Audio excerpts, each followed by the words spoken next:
সবাই কেমন আছো? আশা করি সবাই খুব ভালো আছো। তো এটা আমার অনেক পুরনো একটা ভিডিও। তো সেটা গ্যালারিতে ছিল। তো সেটা আমি আজকে তোমাদের মাঝে শেয়ার করছি। আশা করি সবাই খুব ভালো আছো। তো আমরা অ্যাকচুয়ালি তেমন ভালো নেই। তো তোমরা সবাই জানো যে আমার ছোট বোনের হাজব্যান্ড এই জুন মাসের 2 তারিখে মারা গিয়েছে। তো সত্যিই মনটা খুব খারাপ, ভীষণ ভীষণ খারাপ। আমাদের সবার মন খারাপ। মা তো পুরো ভেঙে গেছে, যেহেতু মা কি এখন এই বয়সে এসব দেখার সময় বলো তো? তো কি আর করব, মনটা তো ভীষণ খারাপ, বোনের তো আরও বেশি।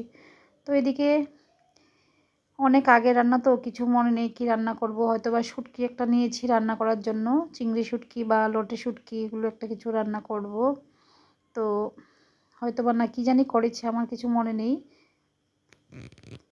লটে শুটকি হয়তো করেছি, যেটা আমরা বলি লইট্টা শুটকি, সেটা মনে করেছিলাম। যেহেতু এটা অনেক আগের ভিডিও, দিকে রসুনও আমি মানে কেটে রেখেছি। তো যেহেতু প্রথম প্রথম যখন ভিডিও করতাম তখন এতটা ঠিক মতো পারতাম না ভিডিও করতে, কিন্তু তখন কিন্তু ভালোই ভিউ ছিল। তো যাই হোক, এখন মানে একটা ভিউটিও হোক না হোক, একটা অভ্যাসে পরিণত হয়ে গেছে ভিডিও দেওয়া। তো তাই প্রত্যেক দিন ভিডিও দেই, বা ইউটিউবে এখন কমই দেওয়া হয়। ফেসবুকে তো প্রত্যেক দিন দিতাম, যেহেতু আমার ওই চ্যানেলটা হ্যাক হয়ে গেছে, শিল্পী দেব সাহা, এই চ্যানেলটা আমার হ্যাক হয়ে গেছে।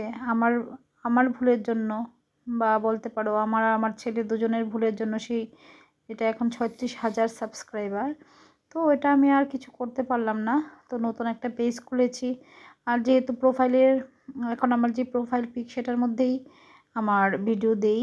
প্রোফাইলে তো প্রায় 5,500 ফলোয়ার হয়ে গেছে, তার জন্য প্রোফাইলেই ভিডিও দিচ্ছি, পেজে কমই দিচ্ছি, ইউটিউবে কমই আসা হয়।